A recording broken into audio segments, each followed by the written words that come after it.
প্রিয় ছাত্রছাত্রী, আমি পাহাড়পুর ইউনিয়ন হাই স্কুলের বাংলার শিক্ষক মোহাম্মদ আলম। দ্বাদশ শ্রেণীর একটি গুরুত্বপূর্ণ অধ্যায় ভাষা, যেটি তোমাদের বাংলা ভাষা ও শিল্প সংস্কৃতির ইতিহাস নামক যে বইটি, সেখানে দ্বিতীয় অধ্যায় রয়েছে এবং এটি অত্যন্ত গুরুত্বপূর্ণ একটি অধ্যায়। উচ্চ মাধ্যমিক পরীক্ষায় এই অধ্যায়টি থেকে 10 নম্বরের প্রশ্ন আসে। একটি বড় প্রশ্ন 5 নম্বরের এবং 3টি এসএকিউ অর্থাৎ সংক্ষিপ্ত উত্তরধর্মী এবং একটি বহু বিকল্পনীয় প্রশ্ন অর্থাৎ এমসিকিউ 2 নম্বরের, অর্থাৎ মোট 10 নম্বরের প্রশ্ন এই অধ্যায়টি থেকে আসে। এবং এই দ্বিতীয় ভাগের প্রথম অধ্যায় যেটি, সেটা হচ্ছে ভাষা বা ভাষা বিজ্ঞান। আজকে আমরা এই ভাষা বিজ্ঞান নিয়ে আলোচনা করব। ভাষা বিজ্ঞান নিয়ে আলোচনা করার প্রথমেই আমাদের জানতে হবে ভাষা কাকে বলে। আমরা সবাই জানি যে ভাষা হলো আমাদের বাগধ্বনি থেকে উচ্চারিত বেশ কিছু অর্থবহ ধ্বনি সমষ্টির, যে ধ্বনি সমষ্টির মাধ্যমে আমরা নিজ সম্প্রদায়ের মধ্যে মনের ভাবের প্রকাশ করি বা মনের ভাবের বিনিময় ঘটাই। আমাদের প্রাত্যহিক জীবনে চলার ক্ষেত্রে, আমাদের অস্তিত্বের ক্ষেত্রে ভাষা কিন্তু একটি অত্যন্ত গুরুত্বপূর্ণ বিষয়। এই ভাষা বহতা নদীর মতো পরিবর্তনশীল, নিয়ত পরিবর্তনশীল। আজ থেকে হাজার হাজার বছর আগে যখন ভাষার জন্ম হয়েছে, তারপরে সে কিন্তু প্রতিনিয়ত পরিবর্তন লাভ করছে এবং এই পরিবর্তন নিয়ে যে শাখা কাজ করে তাকে আমরা বলি ভাষা বিজ্ঞান শাখা, এবং এই কাজ করেন যারা, তাদেরকে বলি আমরা ভাষা বিজ্ঞানী। বিজ্ঞান বলতে আমরা বুঝি যে কোনো একটি বিষয়ের বিশেষ জ্ঞান। বিজ্ঞান বা সায়েন্স, এই বিজ্ঞান বা সায়েন্সের যে মূল বিষয় তা নিয়ে যারা গবেষণা করেন নিরন্তর, তাদেরকে আমরা বলি বিজ্ঞানী। এই বিজ্ঞানের বা বিজ্ঞানীদের যা নিয়ে কারবার, তা হলো একটি এই জগৎ এবং জীবনের অখণ্ডতা নিয়ে নয়, তার খণ্ড খণ্ড বিষয় নিয়ে তাদের প্রতিনিয়ত তাদের ভাবনা চিন্তা, তাদের গবেষণা নিরন্তরভাবে চলছে। এবং এর যেমন বিভিন্ন শাখা, বিজ্ঞানের যে বিভিন্ন শাখাগুলো আছে, যেমন রসায়নবিদ্যা, পদার্থবিদ্যা বা জীববিদ্যা ইত্যাদি ইত্যাদি।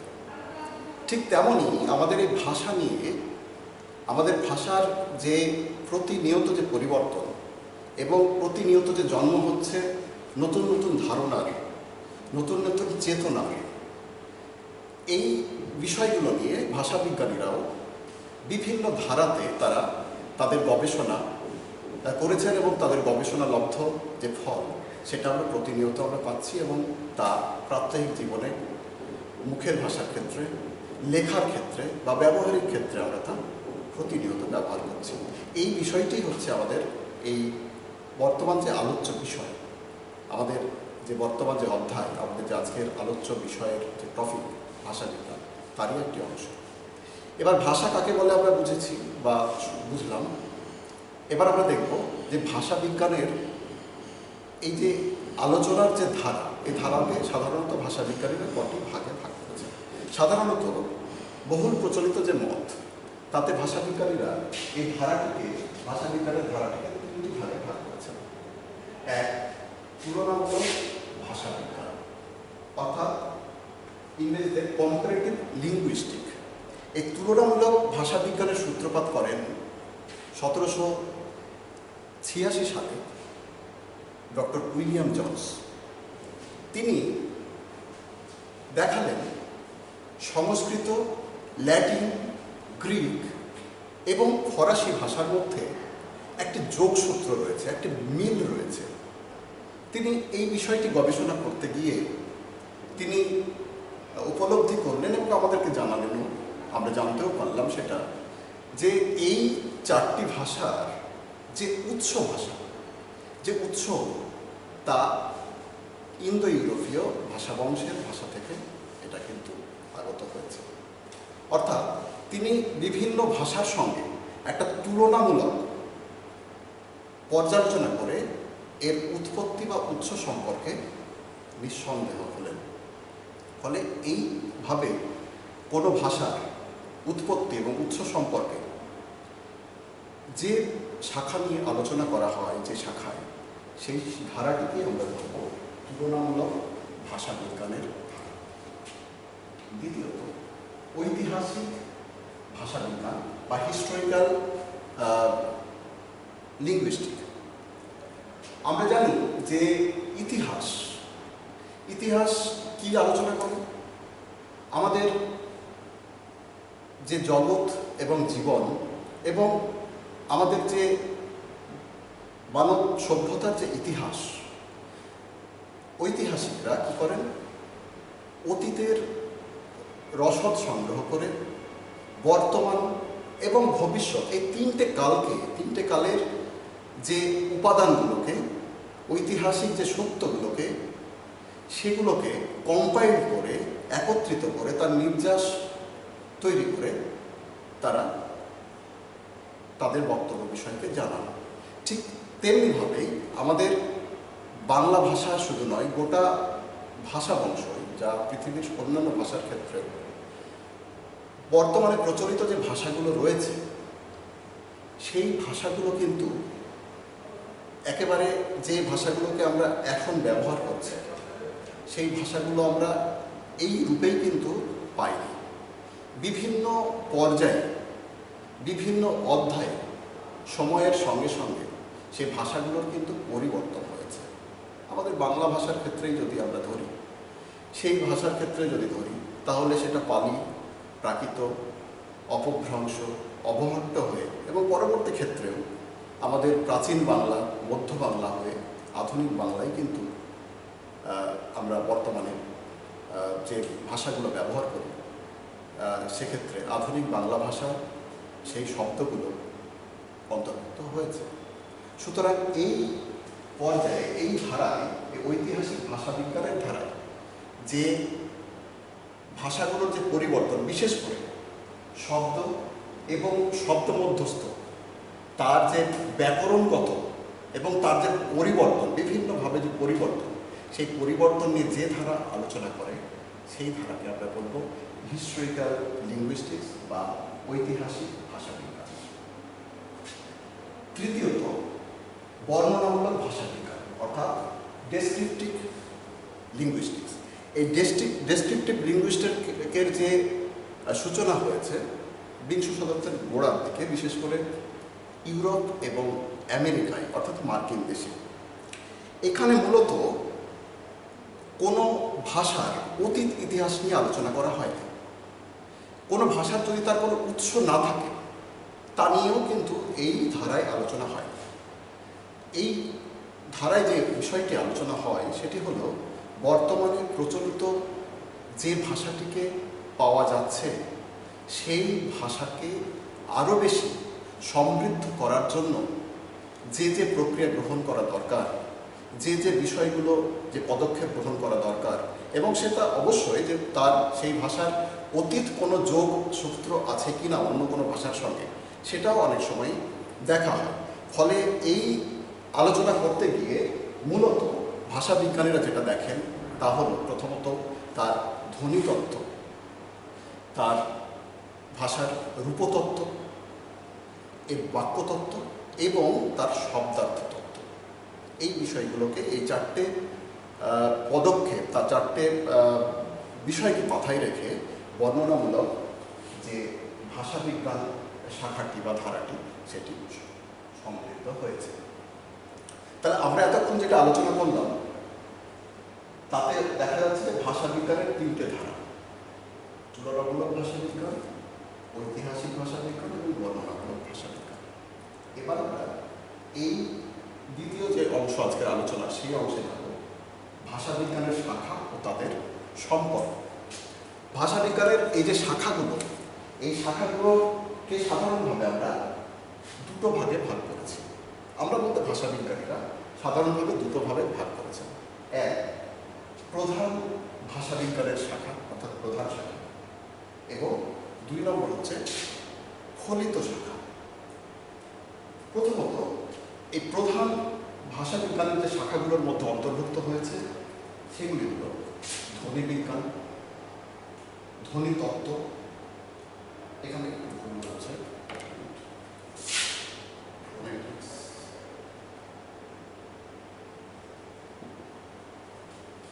ধ্বনিতত্ত্ব, ফনোলজি,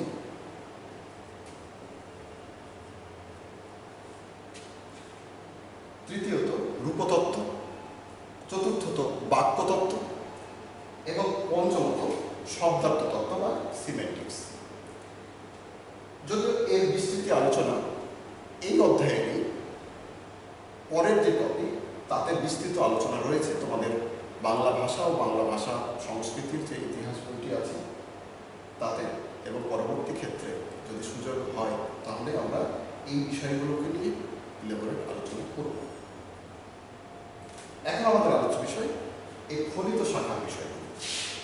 ফলিত শাখার মধ্যে যে শাখাগুলি, যে বিজ্ঞান, যে বিষয়গুলি অন্তর্ভুক্ত হয়েছে তা হল সমাজ ভাষা বিজ্ঞান, যাকে আমরা সোশিয়াল লিঙ্গুইস্টিক্স বলি। 2 মনোভাষা বিজ্ঞান, সাইকোলজি লিঙ্গুইস্টিক্স। স্নায়ু ভাষা বিজ্ঞান, নিউরো লিঙ্গুইস্টিক্স। নৃভাষা বিজ্ঞান, অ্যানথ্রোপোলজিক্যাল লিঙ্গুইস্টিক্স। নেক্সট হচ্ছে শৈলী বিজ্ঞান, স্টাইলিস্টিক্স। এবং সবশেষে হচ্ছে অভিধান বিজ্ঞান। এখানে একটি কথা বলি, এই অভিধান বিজ্ঞান বা লেক্সিকোগ্রাফিকে অনেক ভাষাবিজ্ঞানী ফলিত শাখার অন্তর্ভুক্ত করতে চাননি। আবার অনেকে অভিমত প্রকাশ করেছেন যে ফলিত শাখার মধ্যেই অভিধান বিজ্ঞান হচ্ছে অন্তর্ভুক্ত হওয়ার যোগ্য। অনেকে আবার বলেছেন যে অভিধান বিজ্ঞান সম্পূর্ণ একটি আলাদা শাখা। যাই হোক, আমরা এবার এই বিষয়গুলোকে, এই শাখাগুলোকে সম্পর্কে আমরা সংক্ষিপ্তভাবে আমরা জানি। প্রথমত সমাজ ভাষা বিজ্ঞান। সমাজ ভাষা বিজ্ঞান বলতে আমরা কি বুঝি? সমাজ এবং ভাষার মধ্যে একটা নিবিড় সম্পর্ক রয়েছে। সমাজ এবং ভাষা কিভাবে সমাজে কাজ করে, ভাষা সমাজে কেমন করে কাজ করে, আবার অপরপক্ষে সমাজ কিভাবে ভাষার উপরে প্রভাব বিস্তার করে, এই বিষয়গুলোকে নিয়েই কিন্তু সমাজ ভাষা বিজ্ঞানের চর্চা। এখানে ভাষা ও সমাজের যে পারস্পরিক সম্পর্ক, সেই সম্পর্ক নির্ণয় করাই হচ্ছে সমাজ ভাষা বিজ্ঞানের বা সোশিয়াল লিঙ্গুইস্টিক্সের একটি কাজ। এই কাজটি একটি ধারার মধ্য দিয়ে করা হয়। এই ধারাটি কি, এখানে আমি একটু দেখি। এই ধারাটি যেভাবে কাজ করে, প্রথমত বক্তা অর্থাৎ সেন্ডার,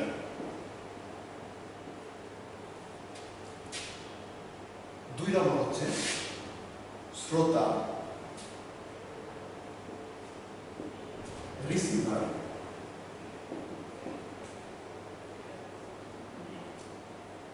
তিন নম্বর হচ্ছে উপলব্ধ,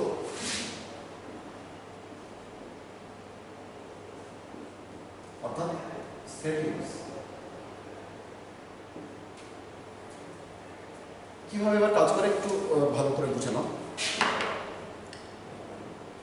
যখন কোনো ভাষা সমাজের, যখন কোনো ভাষা ব্যবহার হয় তখন বিশেষ করে এই বিষয়গুলির উপরে লক্ষ্য রাখতে হয়। অর্থাৎ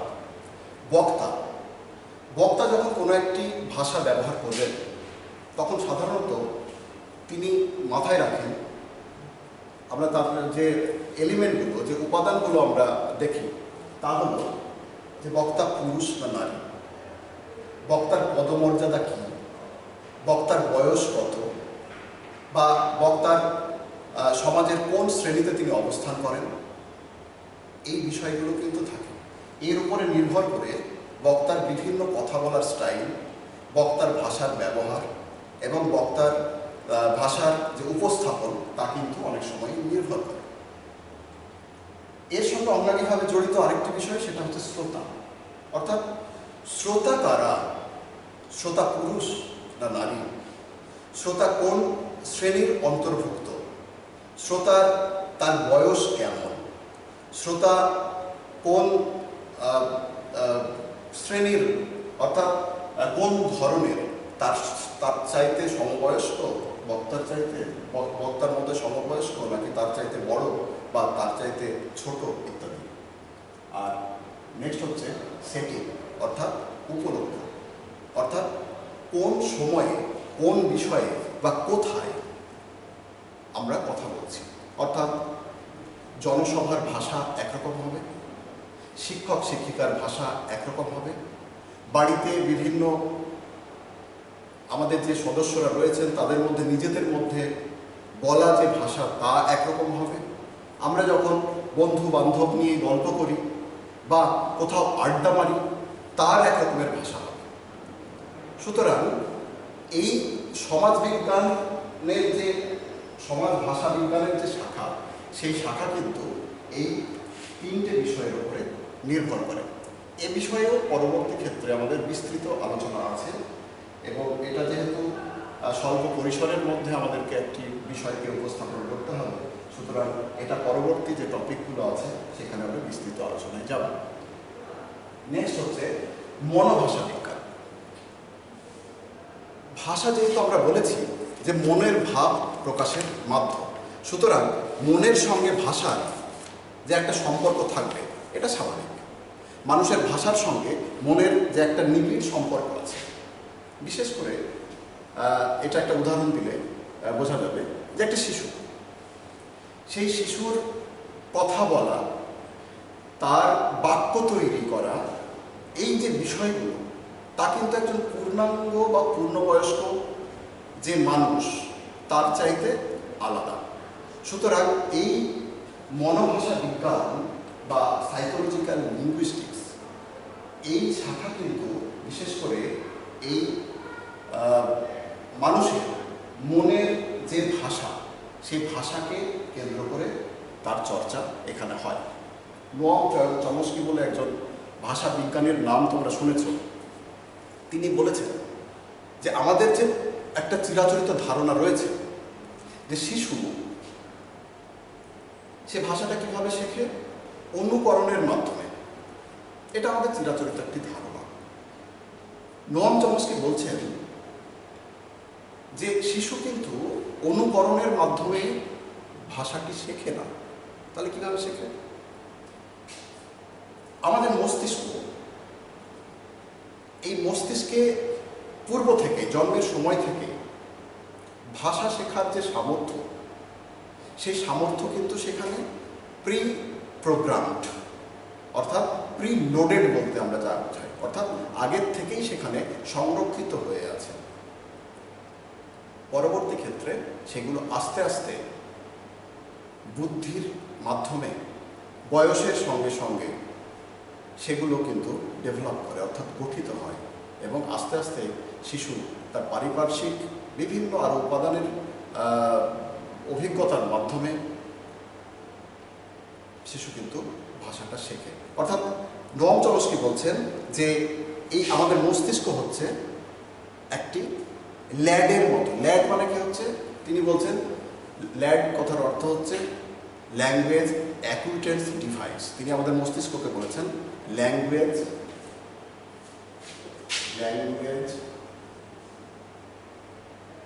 অ্যাকুইটেন্স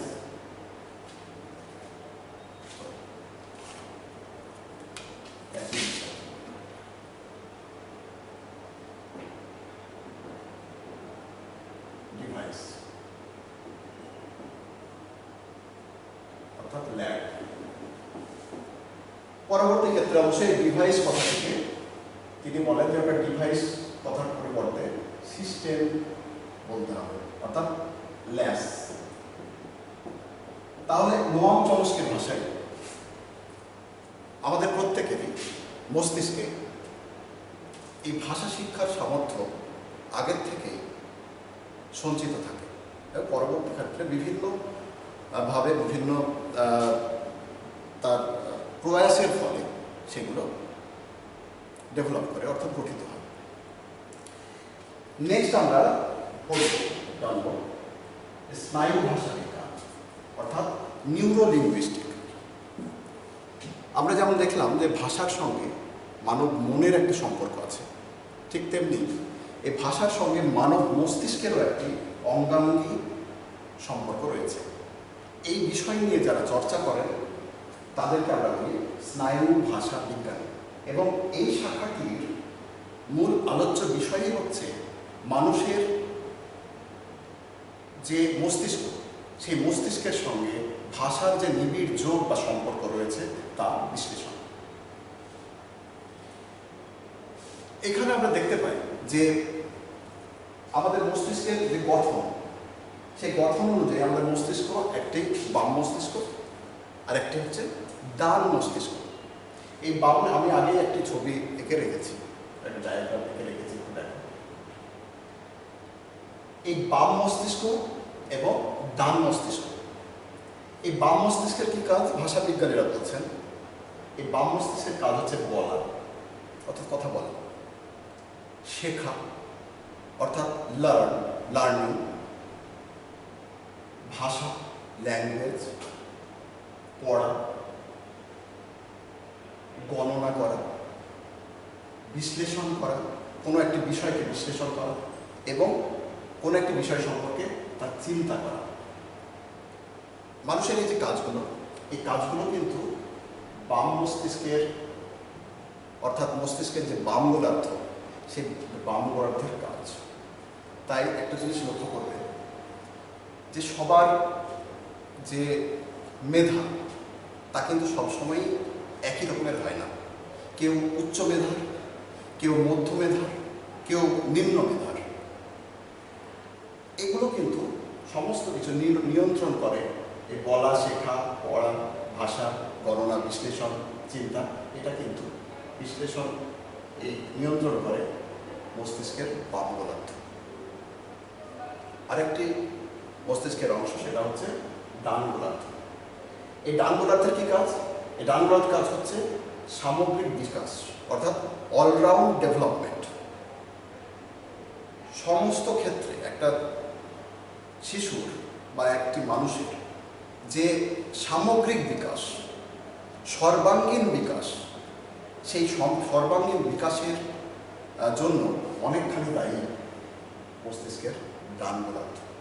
তাই এই ডান গোলার্ধের কাজ হচ্ছে সামগ্রিক বিকাশ ঘটানো। অভাষা অনেক সময়ই আমরা দেখব রাস্তাঘাটে যে কিছু লোক থাকেন যারা সাধারণত জড়বুদ্ধি সম্পন্ন মানুষ, বা কেউ থাকেন যারা সাধারণত আমরা উন্মাদ বলি। তাদের এই উন্মাদগ্রস্ত অবস্থায় তাদের যে ভাষা এবং একটা সুস্থ মানুষের যে ভাষা, তার সঙ্গে কিন্তু পার্থক্য রয়েছে। উন্মাদ বা একটু যাদের বিকৃত মস্তিষ্ক, তার ভাষাটা কেমন হবে? অসংলগ্ন কথাবার্তা, অসংলগ্ন ভাষা। এর জন্য দায়ী কে? মস্তিষ্কের ডান গোলার্ধ। ডান গোলার্ধ যদি তার সতেজ হয় তাহলে কিন্তু এই অভাষাটা আসবে না। সেক্ষেত্রে তার যে ভাষা বলতে আমরা কি বুঝি? ভাষা বলতে বুঝি মনের ভাবের এমনভাবে প্রকাশ যা আমার সম্প্রদায় মানে আমার প্রজাতির, মানে মানুষ, এই সম্প্রদায়, আমরা মানব সম্প্রদায়, এই সম্প্রদায়ের যে সদস্যরা অর্থাৎ আর একজন মানুষ আমার মনের ভাব প্রকাশ করার জন্য যে অর্থবহ ধ্বনি সমষ্টিগুলো অর্থাৎ ব্যবহার করছি আমার বাকযন্ত্র থেকে, সে কিন্তু বুঝতে পারবে যে আমি কি বলতে চাইছি বা কি বোঝাতে চাইছি। কিন্তু অনেক সময় এই অভাষা হচ্ছে তাই, যা কোনো একজন বক্তা বললে শ্রোতা সেই বিষয়টি বোধগম্য তার ক্ষেত্রে নাও হতে পারে। অর্থাৎ তার সেই অসংলগ্ন কথা বা তার মিনিংলেস, অর্থহীন কিছু কথা যা বোঝার পক্ষে আমাদের কঠিন হয়ে দাঁড়ায়। এই কাজটির জন্য যে দায়ী তা হচ্ছে মস্তিষ্কের ডান গোলার্ধ। নেক্সট হচ্ছে প্রস্তুতি। ডান গোলার্ধের আরেকটি কি কাজ? প্রিপারেশন। অর্থাৎ আমি যে ডেটাগুলো বাম গোলার্ধ এবং ডান গোলার্ধ উভয়ের কাছে আমার যে ডেটাগুলো বাইরে থেকে এলো, আমি কোনো বিষয় দেখলাম, বললাম, শুনলাম, পড়লাম, এবং তার ফলে যে তথ্যগুলো বাইরে থেকে আমি কালেক্ট করলাম, সংগ্রহ করলাম, সেটা কিন্তু এই সেন্ট্রাল প্রসেসিং ইউনিট যেমন কম্পিউটারের আছে, ঠিক তেমনি করেই আমাদের যে মস্তিষ্কে, সেই মস্তিষ্কে গিয়ে সেগুলো জমা হয়, এবং জমা হওয়ার ফলে সেখানে তার যে বিষয়গুলো, যে আউটপুট, অর্থাৎ যেগুলো বিষয়গুলো যে বিষয়গুলো তথ্যগুলো আমরা সংগ্রহ করলাম এবং তার যে ফল বা ফলাফল, সেই ফলাফলকে প্রস্তুত করার জন্য জ্ঞান পদার্থ অনেকখানি সাহায্য করে।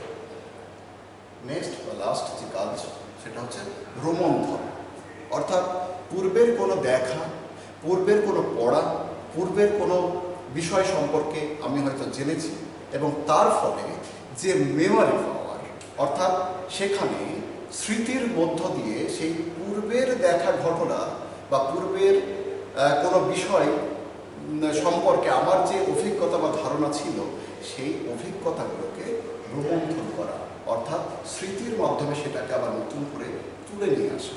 এখানে একটা কথা বলি, যে যারা মানসিকভাবে অসুস্থ, যারা স্নায়ু রোগাক্রান্ত ব্যক্তি বা স্নায়ু রোগে যারা ভুগছেন, নিউরোলজিক্যাল প্রবলেমে যারা ভুগছেন, এবং মস্তিষ্কেরও নিউরোলজিক্যাল প্রবলেম অনেক কিছুই হতে পারে, কিন্তু বিশেষত মস্তিষ্কের এই ধরনের সমস্যায় যারা ভুগছেন, তাদের ক্ষেত্রে কিন্তু অনেক সময় আমরা দেখি যে পূর্বের কোনো ঘটনা তারা কিন্তু অনেক সময় রোমন্থন করতে বা ভুলে যান, তার মনে থাকে না। এমনকি অনেক সময় দেখা যাবে যে তুমি দেখবে যে তোমার বাড়িতে বয়স্ক বৃদ্ধ বা বৃদ্ধা দিদিমা, ঠাকুরদা যারা রয়েছেন, তাদের বয়সজনিত কারণেই হোক বা অসুখজনিত কারণেই হোক, তারা কিন্তু অনেক সময় দীর্ঘদিনের তুমি তার প্রিয় পাত্র, অথচ তোমার নামটি ভুলে যাচ্ছেন। তো এটাই হচ্ছে এই ডান গোলার্ধের মস্তিষ্কের, ডান গোলার্ধের কাজ। এই বিষয়গুলো নিয়েই যে শাখায় আলোচনা হয়, ভাষাবিজ্ঞানের যে শাখায় আলোচনা হয়, সেই শাখাটির নাম হচ্ছে স্নায়ু ভাষা বিজ্ঞান। নেক্সট আমরা যেটা যাব নৃভাষা বিজ্ঞান। নৃ মানে জানতে হবে মৃত থেকে, নৃর কথা কি এসেছে। আমাদের ভাষায় বেশ কিছু উপাদান আছে যেগুলো আমাদের বিশ্বাস, সংস্কার বা পূর্বের কোনো জাতি বা জনজাতির কাছের থেকে এই ভাষার শাখাগুলো আমরা অনেক সময় সমৃদ্ধ লাভ করেছে এবং আমরাও সমৃদ্ধ হয়েছি।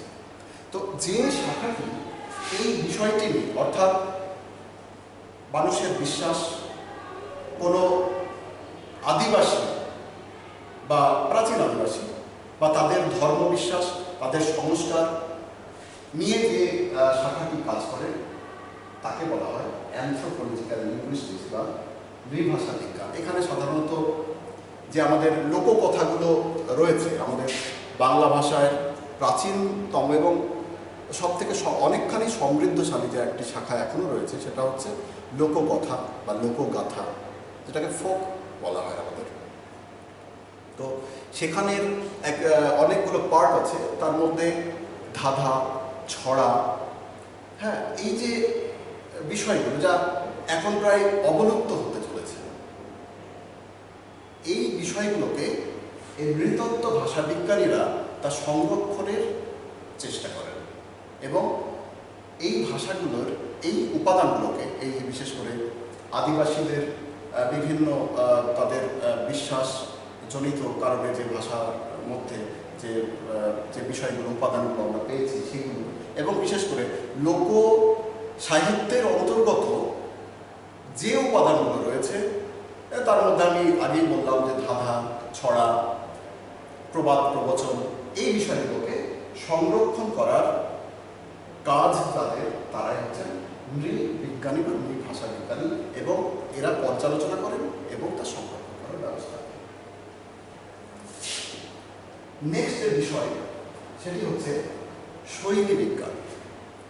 আমরা জানি যে শৈলী কথার অর্থ হচ্ছে কি? শৈলী হচ্ছে কোনো একটি ভাষার কোনো একটি শাখার তার উপস্থাপনকে সুন্দর করার জন্য, মধুর করার জন্য, তার উপস্থাপনকে সর্বজনগ্রাহ্য করার জন্য যে ফর্ম লেখক লেখিকারা বা বক্তারা ব্যবহার করেন তাকে আমরা বলি শৈলী। ইংরেজিতে যাকে বলা স্টাইল। এই শাখা নিয়ে যারা আলোচনা করেন তারা হচ্ছেন শৈলী বিজ্ঞানী, এবং এই শাখাটিকে বলা হয় শৈলী বিজ্ঞান বা স্টাইলিস্টিক্স শাখা। এই ফর্ম সাধারণত আমরা দুটো ভাগে এই স্টাইলকে দেখি, দুটো ভাগে ভাগ করি। একটা হচ্ছে মূল্যায়ন ভিত্তিক অর্থাৎ ইভালুয়েটিভ, আর একটা হচ্ছে ডেসক্রিপটিভ অর্থাৎ বর্ণনামূলক। মূল্যায়ন ভিত্তিক যে ফর্ম শৈলী সেটা কেমন? যেমন ধরো বঙ্কিমচন্দ্রের একটি উপন্যাস আর রবীন্দ্রনাথের একটি উপন্যাস, এই দুটি মানুষের, দুজন লেখকের এই দুটি উপন্যাস নিয়ে যখন আমরা রিভিউ করব, তার পর্যালোচনা করব, তার তুলনামূলক আলোচনা করব, যে ভাবে এবং যে পদ্ধতিতে, তাকেই বলবো আমরা এই ডেসক্রিপ্ট ইভ্যালুয়েটিভ বা মূল্যায়ন ভিত্তিক পর্যালোচনা বা এই শৈলী বিজ্ঞানের এটা একটি ফর্ম বা একটা পদ্ধতি। আর 2 নম্বর পদ্ধতি হচ্ছে ডেসক্রিপটিভ অর্থাৎ বর্ণনামূলক। বর্ণনামূলক কেমন? ধরে নাও রবীন্দ্রনাথের দুটো নাটক, একটি রক্তকরবী নাটক আর একটি ধরে নাও রুদ্রচরণ।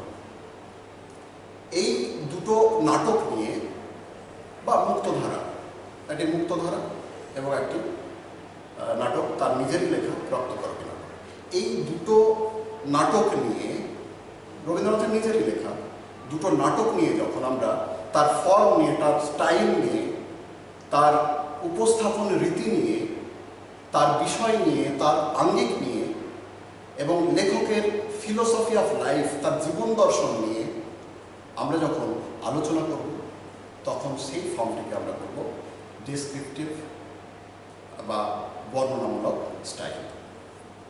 তো ফলে এই শৈলী বিজ্ঞানের যে শাখায়, সেই শাখায় আমরা সাধারণভাবে এই স্টাইলের বিষয়গুলো, লেখক লেখিকা বা বক্তাদের স্টাইলের বিষয়গুলো নিয়ে আমরা এই শাখায় আলোচনা হতে দেখি। এবং এই শাখায় বিশেষ করে কাব্য ভাষাকে বা সাহিত্যের ভাষাকে সুন্দর করার জন্য যেগুলোর প্রয়োজন হয়, বিশেষ করে অলঙ্কার, ছন্দ, এবং অলঙ্কারের মধ্যে যে ভাগগুলো রয়েছে, অনেকগুলো ভাগ, তার শব্দালঙ্কার এবং অর্থালঙ্কারের মধ্যে বিশেষ করে রূপক, উপমা, এই নামগুলো তোমরা শুনেছ, উৎপ্রেক্ষা, এই নামগুলো তোমরা শুনেছ। এই অলঙ্কারগুলোকে যখন লেখক তার রচনাকে আরো সুন্দর করার জন্য এই উপমা, রূপক ইত্যাদি এই অলঙ্কারগুলোকে ব্যবহার করেন, তখন সেই সাহিত্য বা সেই লেখা আমাদের কাছে মনোগ্রাহী হয় এবং আরো সুন্দর হয়ে আমাদের কাছে উপস্থাপন তারা করেন। সুতরাং এই পর্যায়ে আমরা শৈলী বিজ্ঞান পর্যায়ে এই বিষয়গুলো নিয়ে কিন্তু এই শাখায় আলোচিত হয়। নেক্সট, আমি আগেই বলেছি যে অভিধান বিজ্ঞান এই শাখাটিকে অনেকেই ফলিত শাখার অন্তর্ভুক্ত করতে চান, কিন্তু আবার অনেকেই বলছেন যে অভিধান বিজ্ঞানকে বা লেক্সিকোগ্রাফিকে ফলিত শাখার অন্তর্ভুক্ত করা যেতে পারে। অভিধান কথাটি সম্পর্কে তোমাদের প্রত্যেকেরই একটি ধারণা রয়েছে। অভিধানের ইংরেজিটা কি? ইংরেজি হচ্ছে ডিকশনারি। 1538 সালে টমাস এলিয়ট তিনি প্রথম তার যে একটি ল্যাটিন এবং ইংরেজি ভাষার ডিকশনারি রচনা করেছিলেন তিনি, সেখানে প্রথম আমরা এই ডিকশনারি শব্দটি দেখতে পাই। তারও আগে ত্রয়োদশ শতকে আমরা ল্যাভেন্ডারের যে লেখা, সেক্ষেত্রেও আমরা ডিকশনারিয়াস বলে একটি শব্দ পেয়েছি। কিন্তু মূলত আধুনিক কালে, আধুনিক সময়ে এসে আমরা এই 16 শতকে, 1538 সালে এসে আমরা এই ডিকশনারি শব্দটিকে টমাস ইলিয়টের ল্যাটিন এবং ইংরেজি যে ভাষায় রচিত যে ডিকশনারি, এই ডিকশনারি শব্দটি সেখানে প্রথম দেখতে পাই। এই ডিকশনারি সাধারণত তোমরা জানো যে ডিকশনারি কি? এটা সাধারণত একটি একভাষিক ডিকশনারি হয়। একভাষিক ডিকশনারি কেমন? বাংলা থেকে বাংলা অভিধান, ইংরেজি থেকে ইংরেজি অভিধান, অর্থাৎ এগুলোকে বলা হয় একভাষিক ডিকশনারি বা একভাষিক অভিধান। আরেক ধরনের অভিধান হয়, সেটা হচ্ছে দ্বিভাষিক, অর্থাৎ বেঙ্গলি টু ইংলিশ, অর্থাৎ বাংলা থেকে ইংরেজি, বা ইংরেজি টু ইংলিশ টু বেঙ্গলি, ইংরাজি থেকে বাংলা। এই দু ধরনের ডিকশনারি আমরা সাধারণত দেখতে পাই। তো এই যে অভিধান, এই অভিধান রচনার ক্ষেত্রে যে 3টে বিষয় অভিধান বিজ্ঞানে আলোচনা করা হয়, সেই বিষয়গুলো কি? এক, শব্দের গঠন স্তর, শব্দের গঠন স্তর, অর্থাৎ এই শব্দটির গঠন কেমন, এই শব্দটি কিভাবে গঠিত হয়েছে, এই শব্দটি তার কোন কোন পর্বে, বাংলা ভাষার কোন কোন পর্বের কোন কোন অংশ নিয়ে এই শব্দটি গঠিত হয়েছে, সেই বিষয়ে সেখানে লিপিবদ্ধ থাকে। 2 নম্বর হচ্ছে অন্বয়গত স্তর।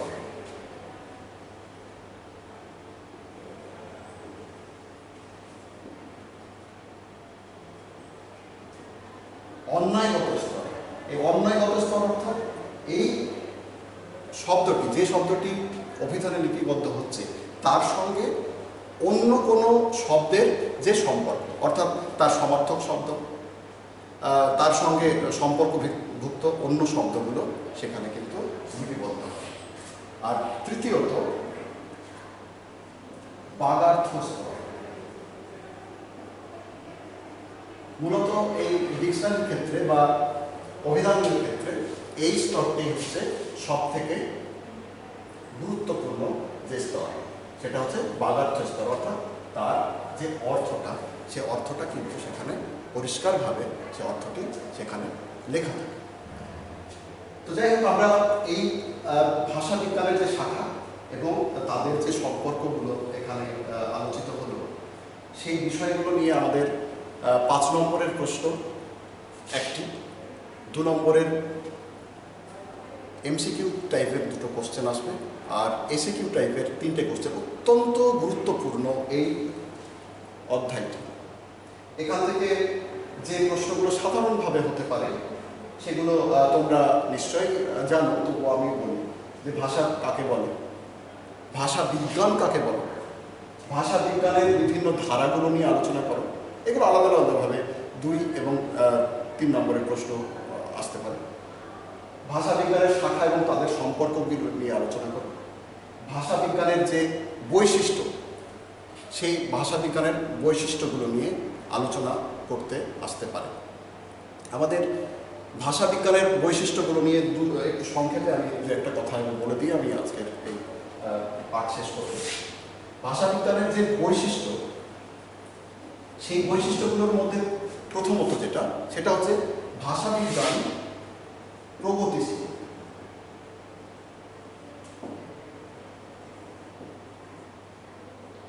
এবং ভাষা বিজ্ঞান চলমান, অর্থাৎ ভাষা বিজ্ঞান স্ট্যাটিক নয়, কোনো একটা জায়গায় দাঁড়িয়ে আছে এমন নয়, এই ভাষা বিজ্ঞান চলতেই থাকে।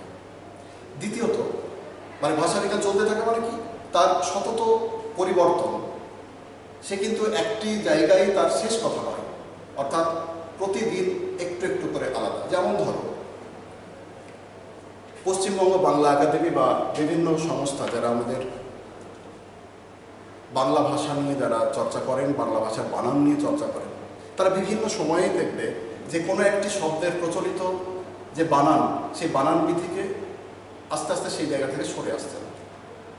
যেমন একটি লেটেস্ট উদাহরণ, যে আমরা ঈদ শব্দটি ব্যবহার করে আসছি এতদিন থেকে, দীর্ঘইকার দ, কিন্তু বর্তমানে পশ্চিমবঙ্গ বাংলা একাডেমি এবং ঢাকা বাংলা একাডেমি এবং এটা নিয়ে পরবর্তী ক্ষেত্রে যথেষ্ট আলাপ আলোচনা হয়েছে এবং এখন পর্যন্ত একটি নির্দিষ্ট সিদ্ধান্তে আসা যায়নি যে দীর্ঘইকার দ ঈদ হিসেবে আমরা ব্যবহার করব নাকি হ্রস্বইকার দ ঈদ হিসেবে ব্যবহার করব। এই যে বিষয়গুলো, অর্থাৎ এটা চলমান, একটা জায়গায় ভাষা কিন্তু দাঁড়িয়ে থাকে না। ভাষা বিজ্ঞানের এই একটা বৈশিষ্ট্য। দ্বিতীয় বৈশিষ্ট্য হচ্ছে ভাষা বিজ্ঞানের যে আলোচনা সেটা সাধারণত মুখের ভাষা নিয়ে। লেখার ভাষার গুরুত্ব সেখানে অত্যন্ত কম। এখানে কিন্তু মুখের ভাষার প্রাধান্য কিন্তু সবচাইতে বেশি। মুখের ভাষার প্রাধান্য সব থেকে বেশি। তৃতীয়ত, ভাষা বিজ্ঞান যে পদ্ধতি নিয়ে তাদের মত প্রকাশ করার, ভাষা বিজ্ঞানীরা তাদের মত প্রকাশ করার চেষ্টা করেন এবং কোনো একটি বিষয়কে সিদ্ধান্তে আসার আগে যে পদ্ধতিগুলো তারা গ্রহণ করেন সেগুলো হচ্ছে প্রথমত ডেটা কালেকশন, অর্থাৎ তথ্য সংগ্রহ।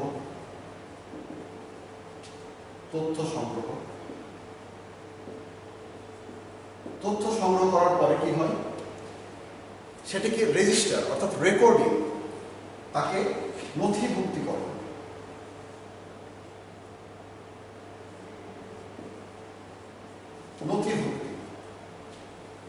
নথিভুক্তির পরে কি হয়, রেজিস্টারের পরে বা রেকর্ডিং এর পরে একটাকে অ্যানালাইজ অর্থাৎ বিশ্লেষণ, অ্যানালাইজ করা হয়। অ্যানালাইসিস অর্থাৎ যে তথ্যগুলো সংগ্রহ করা হলো সেগুলোকে নথিভুক্ত করা হলো, তারপরে সেই তথ্যগুলোকে বিশ্লেষণ করা হয়। বিভিন্নভাবে বিশ্লেষণ করার পরে, সেই বিশ্লেষণ করার পরে যে তার ফলাফল, তার যে রেজাল্ট যেটা আমরা পাই, সে রেজাল্টকে ভেরিফাই করা হয়, অর্থাৎ যাচাই করা।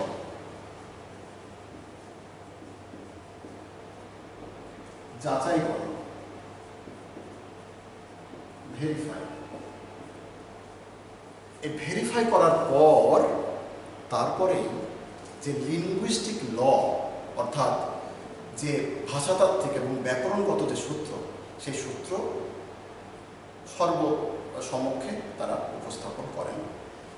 অর্থাৎ ভাষাতাত্ত্বিক সূত্র,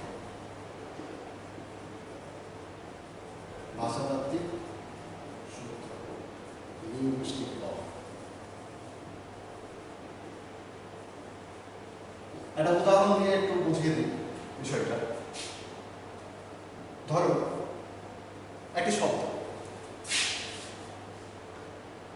শব্দ বিদ্যালয়। বিদ্যালয় শব্দটিকে আমরা যদি সন্ধি বিচ্ছেদ করি তাহলে পাবো কি পাবো, বিদ্যা যুক্ত আলয়। তাহলে প্রথমে বিদ্যালয় শব্দটিকে ডাটাকে কালেকশন করা হলো, তথ্য সংগ্রহ করা হলো, তারপরে রেজিস্টার করা হলো অর্থাৎ রেকর্ডিং করা হলো, নথিভুক্ত করা হলো, তারপর তার বিশ্লেষণ।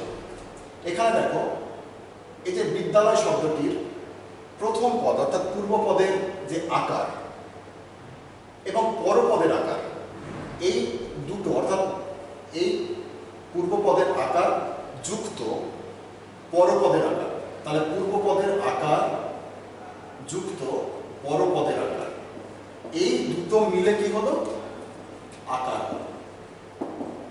অর্থাৎ বিশ্লেষণ হলো। বিশ্লেষণ করার পরে এই দুটো শব্দ যখন বিদ্যাযুক্ত আলয়, এই দুটো শব্দের পূর্বপদের শেষ যে বর্ণ এবং পরপদের প্রথম বর্ণ মিলিত হয়ে একটি বর্ণে রূপান্তরিত হলো এবং শব্দটি তৈরি হলো বিদ্যালয়। এটা যাচাইকরণ হলো।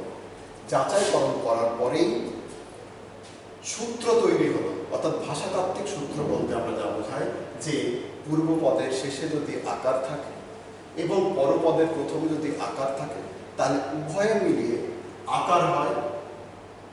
এই যে সূত্রটি, এই সূত্রটি কিন্তু তৈরি হলো, একেই বলবো আমরা ভাষাতাত্ত্বিক সূত্র বা লিঙ্গুইস্টিক ল। এটাই ছিল আমাদের ভাষা বিজ্ঞানের যে বৈশিষ্ট্য, সে ভাষা বিজ্ঞানের বৈশিষ্ট্য। তো যাই হোক, আশা করি এখান থেকে যে প্রশ্নগুলো আসবে তা তোমাদের কাছে পরিষ্কার হয়ে গেল। তোমরা এবার এই বিষয়গুলো নিয়ে যদি পরবর্তী ক্ষেত্রে আমরা সুযোগ পাই, তাহলে পরে আরও যে অধ্যায়গুলো আছে, ধ্বনিতত্ত্ব, রূপতত্ত্ব, বাক্যতত্ত্ব এবং শব্দার্থ তত্ত্ব, সেগুলো নিয়ে অন্য আরেকদিন আমরা হাজির হব। তোমরা সবাই ভালো থেকো, সুস্থ থেকো। ধন্যবাদ সকলকে।